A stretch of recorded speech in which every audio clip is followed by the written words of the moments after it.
Okay, I can start just by introducing myself for anyone who doesn't know me yet. So I'm Kara. I'm one of the founders of Stashpad, and we make a notes app for software developers. So if you'd like to, you can give it a try, and you'll get a discount code from being in this talk. And today I'm super excited. We're going to be talking with Esteban to learn about code review best practices. And so for anyone who's on a, a, a software engineering team, you know that code reviews are key to building momentum on the team, establishing best practices so that code is easier to maintain and it's easier to build new features on top of it. And it's not talked about all that much. So I'm excited. We're lucky to have Esteban here today, who is an expert at all things code reviews. So yeah, I guess let's get started, Esteban. Take it away. Sure. Thank you very much for inviting Kara. These educational spaces are very cool and very inspiring to kind of like keep learning from everyone. So yeah, huge fan of these spaces. Thank you very much. And yeah, we're gonna talk about code review best practices today. As Kara mentioned, my name is Esteban. I'm the same co-founder at Watermelon. We're a startup building an open source passive documentation search engine where one of the main use cases is code review. So we're gonna talk about that in a moment. But first of all, we're gonna talk about why code review is very important. So you probably you probably experienced the situation that this tweet portrays. It's kind of like exaggerated, but it's also very true. If you get a pull request with only 10 lines of code changed, you will get a lot of insightful comments about it. But if a pull request looks huge, it will only get a dreaded like looks fine comment or LTTM looks good to me comment. And this is very bad. Like people rubber stamping code reviews is very bad because first of all, people are not, the code reviewer is not learning about the code base, but second, there's a lot of potential pitfalls into that pull requests once merged into production, not meeting the business requirements or crossing up something about the code base. So that's why code review is a necessary evil. Developers spend 30% of their time doing code review. And I say necessary evil because, at least for my taste, what I imagine myself doing and what I like doing the most is actually deploying stuff and writing features, or at least debugging them. But reading other people's code is very important, to avoid these pitfalls of pull requests once merged into production, not meeting basic requirements. This kind of rubber stamping is what we want to avoid. So in this talk, we're gonna talk a little bit more about how to kind of like prevent those bad behaviors into permeating your engineering culture and how to actually build a very good code review process into your engineering culture, of course, according to the stage of your product, among other things. So let's now take a look into the details. In the process of developing software as a team, you will encounter this. You will encounter merge conflicts, and they're part of the process, they're part of the deal, they're pretty much unavoidable. But you gotta choose a methodology that optimizes for preventing this as much as you can. So there are kind of like two schools of thought into this. You might have heard about Git flow. This is the diagram portraying Git flow, where you have three kinds of local branches, have feature, release, and feature. You also have a master branch, where everything in master branch is what's deployable into production. And to kind of like test before deploying into production, Git flow introduces a develop branch in the middle of these two kinds of branches, so that if you break something into the develop branch, you won't mess up with users' lives. This Git flow methodology was introduced by Vincent Reason, I believe, in 2010. So that's 13 years ago now. And new methodologies have emerged, and the most kind of like mainstream and accepted one is GitHub Flow, which is pretty similar, but basically the develop branch in the middle is eliminated. So you are deploying into less branches, and what's on master branch that comes from the local like future branches is what's deployable into production. And because of the fact that you have less branches and because of the fact that you have to do less branch merging, you are avoiding merge conflicts. And this is why GitHub Flow has become very popular. So use one of these software development methodologies, use Git Flow or even better GitHub Flow because it will reduce the amount of merge conflicts. And talking about the author of Git Flow, by the way, Vincent Reason, like 3-4 years ago, he mentioned that Git Flow is actually like outdated now. So even if the author of Git Flow says it, like you can also be open to changing it to GitHub Flow and eliminating that develop branch in the middle. Once you get the merge conflicts, because you will get them regardless of the methodology that you use, be sure to spend some time into solving them.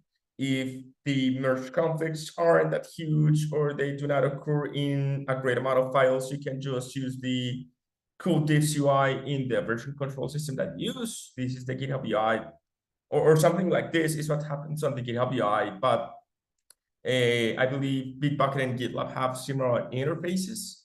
But if the amount of merge conflicts is huge and the amount of line diffs is huge, you do need to pull in those changes locally so that you resolve them in the comfort of the IDE with all of the, like features that an IDE provides to manipulate code in a more comfortable way.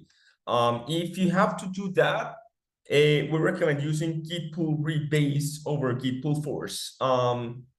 Git pull force, as it mentions, it forces to merge the changes on the remote branch to the local branch.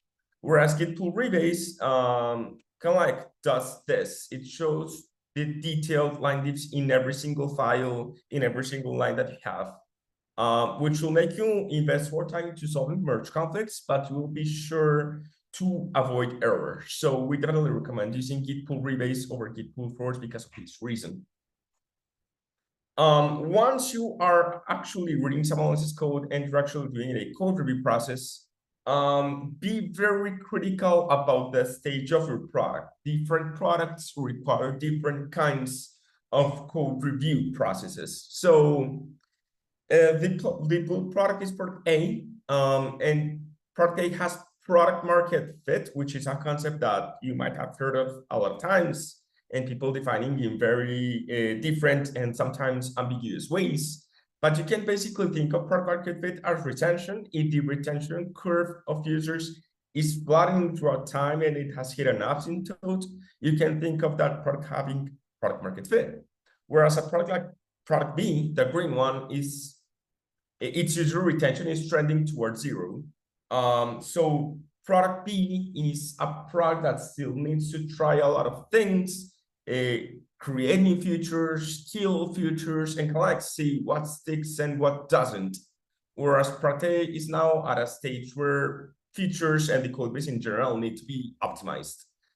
And again, these two products require different kind of code review process. So regardless of your product, go for the low-hanging fruits, such as is its code commented? Like if a piece of code is not commented, it's really easy to ask the author of a pull request to comment the code that he wrote. Kind of like following this clean school of clean code, our variable and function name self-descriptive. Is there unnecessary code logging? It's very easy to remove a console.log from a pull request. Check for data typing. Of course, this depends on the type of language that you're using, but generally speaking, it's very easy to check for data typing, especially in the world where linters exist and they're so good. And this is kind of like on the fence between low-hanging and higher fruits, but can the code be refactored into smaller functions? There is, of course, such a thing as over-splitting into smaller functions, but I'm including this into the low-hanging category because a lot of times you can just make really easy to do abstractions that can simplify and improve the readability of the code. And once your product has product market fit, you can go for the higher hanging fruits. Are tests passing? Does the code adhere to the organization's coding standards? If a product is very young, those coding standards might not even exist. Are dependencies in order? This is very time consuming, but it's part of the deal.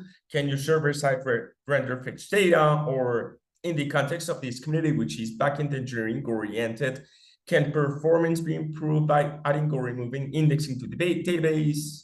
Can queries return less data? Like, these are the kinds of things that you own yourself the right to optimize once you achieve product market fit. And this other graph also explains it very well. You get the right to pay technical debt once you've achieved hypergrowth and product market fit, and your user base is ready to scale to infinity because you've actually built something that users cannot live without. So test everything that you can, but test according to the maturity of the product. A common failure mode for startups is testing code reviews with the criteria over here when the product doesn't have product market fit, thus reducing developer velocity and speed of iteration for the product.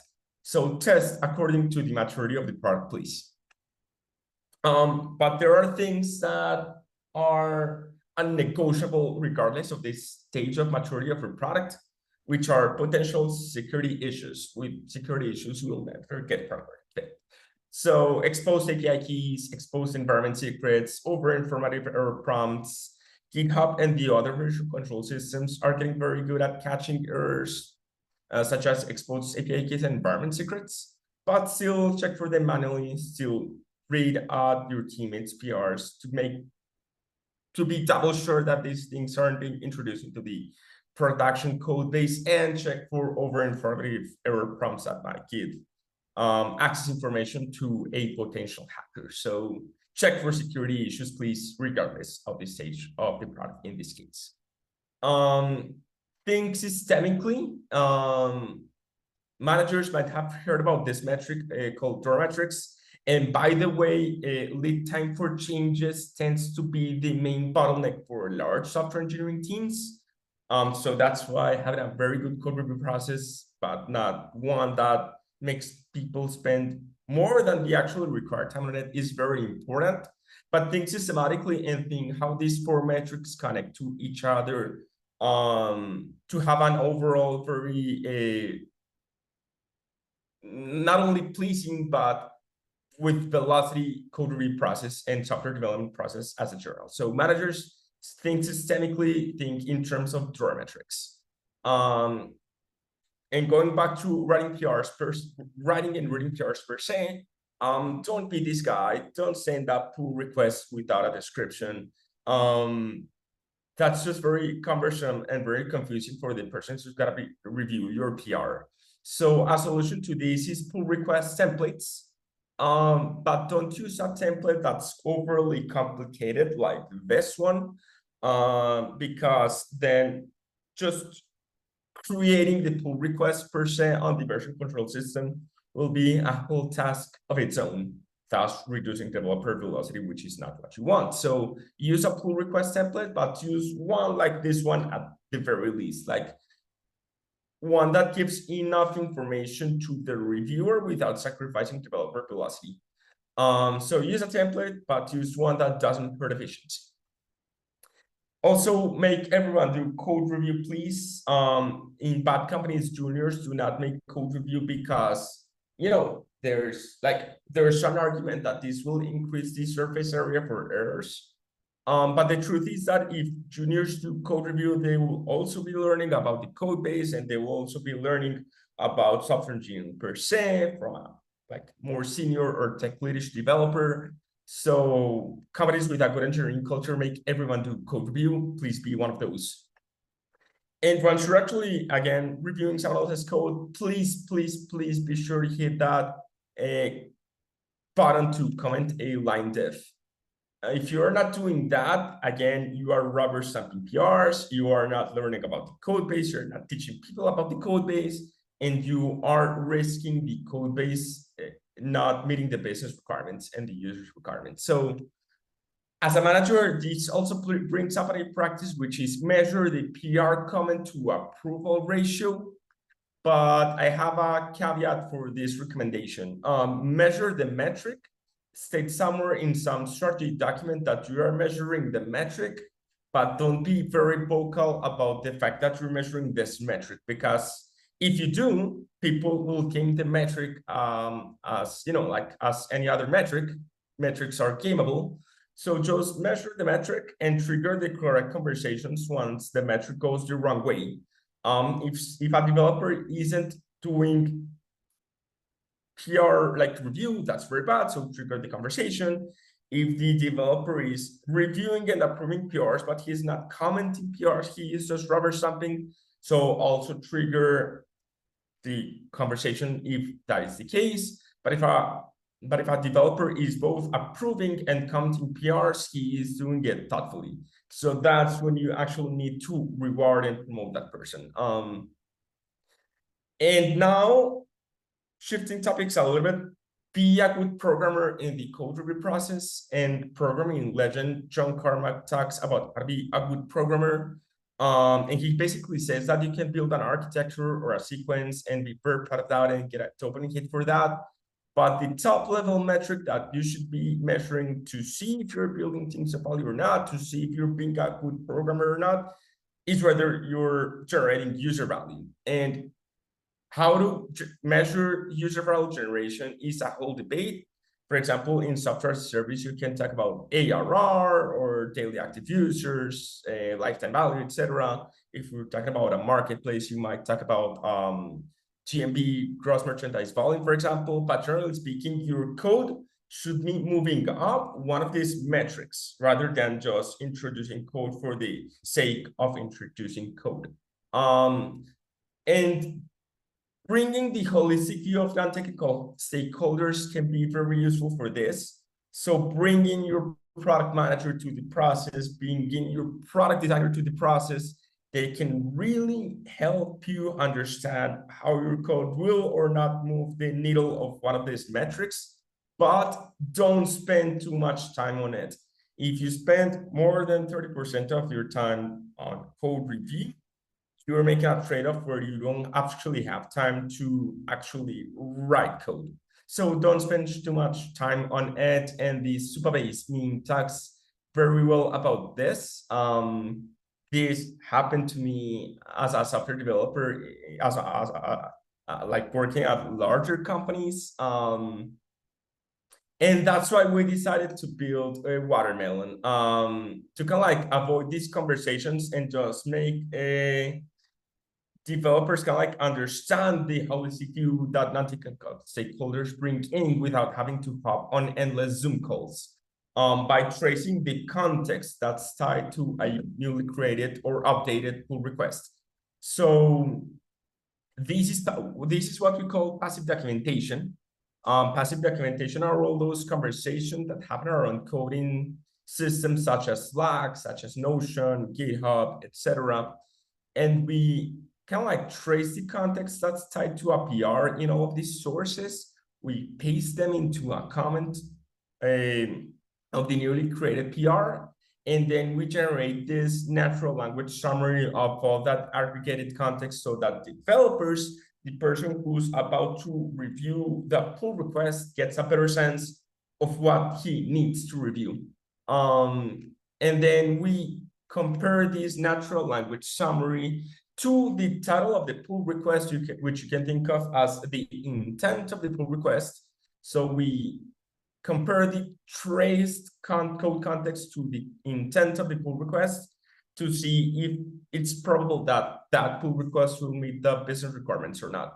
And if they are semantically similar enough, we automatically give the pull request this save to merge batch to kind of like just guide the copilot the developer in the development team into saying, don't spend too much time reviewing this PR will meet the business requirements. You can go to watermelontools.com to find everything about this GitHub application. It's just a one-click installation for your GitHub application. And if you want to try this tool, not for your team, but on single player mode, you can also try out our VS Code extension, which you can also find on our website. And if you want to follow me on social media, Twitter or X or whatever is where I am the most active. So follow me at Hello Teban. And yeah, that's pretty much it. Thank you very much for your time. I would be more than glad to answer any doubts or any questions that the audience has.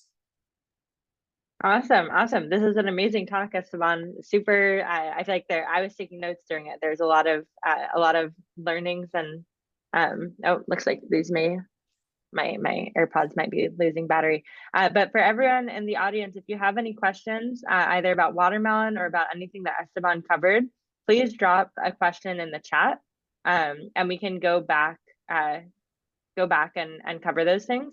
One thing I would love to do just to kick us off is if you could go back to Dora metrics. I love how throughout the talk you were saying how it's important to give things attention, right? Give the code review attention, but also keep into account how impactful is this going to be to the team, to the company, to those like underlying metrics, and to kind of like make sure you're moving what would be those metrics and going the right direction, but don't obsess over it. And I feel like it's a pretty nice tension that you kind of thread the needle on. That makes a lot of sense to me. But yeah, I would love for folks who don't know about the Dora metrics, I feel like that might be an interesting one to learn a little more about. If you don't mind bringing up that slide and just giving us a quick overview of what those are. And then we'll see, again, anyone just drop your questions in the chat and we'll get those answered in the next few minutes. Yeah, so Dora metrics is a framework for basically saying that you should be deploying code as soon as possible. So that's deployment frequency, where the code review process is as fast as possible, which is lead time for changes. But if an error occurs, because like there's always like as perfect as your code review process is, there will always be some error introduced into production. So once you do get errors, you should be able to recover from those errors as soon as possible. And you should have an error rate that's as little as possible. And it's just a metric for explaining how those four metrics are intertwined between each other. Awesome. Awesome. And it deserves its own talk, by the way, but yeah, at a general level, that's the framework. Awesome.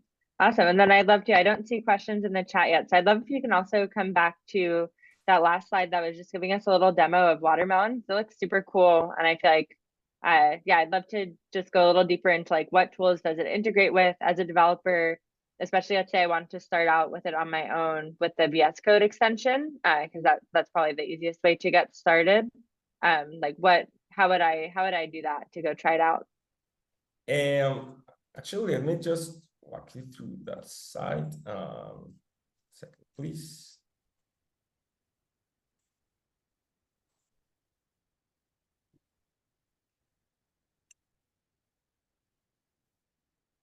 So you can just go to our site. If you click here or here, you'll be redirected to our GitHub application, which is what I'm showing you over here.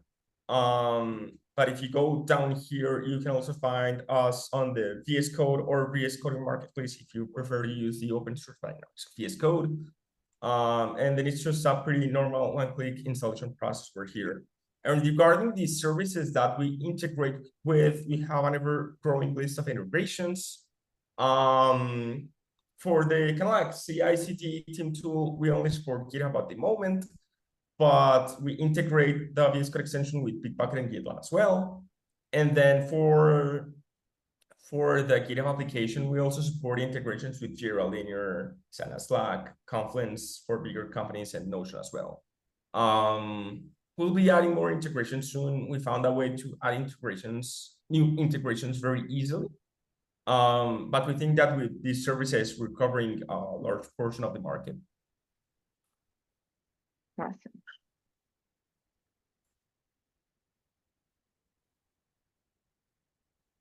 Awesome. And let's see. So one more question.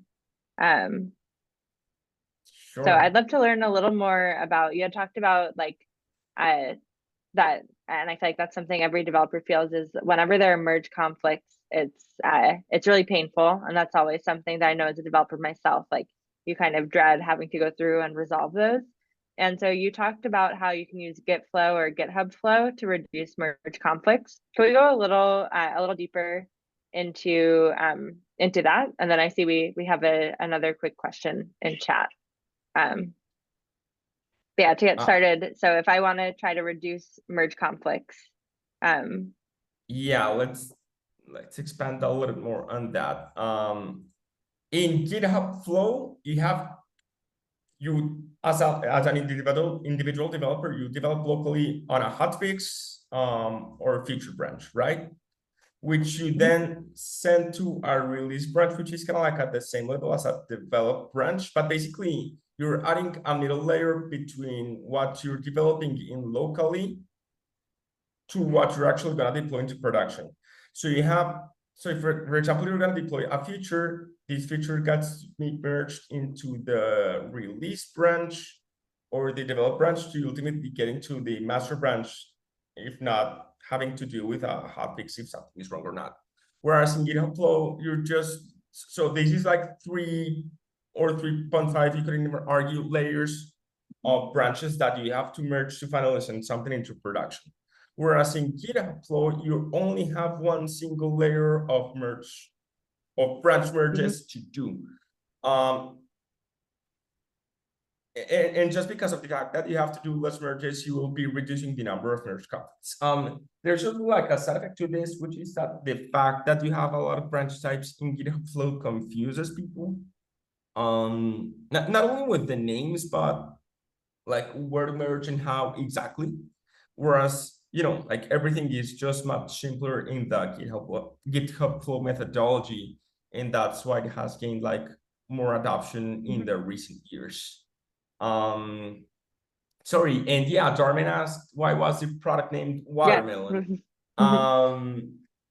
First of all, it has an emoji. Emojis are fun and people remember emojis. But second, like all the like a lot of developer tools companies are named like after the combination of one like technical word and another one, and we think that it's very useful for SEO among other things, and you're building like a unique name, but we think that this became way too common, and just naming our product after our fruit makes us different.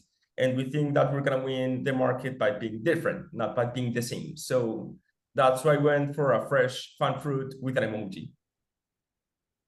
Why not mango? I like watermelon too. I don't know. I don't know. Just randomly between the available fruits, I guess. Awesome. Awesome. Awesome. And I don't see any other questions coming in, so I'll leave it open for a moment, but assuming no more questions in the next minute or so, then we'll wrap up here.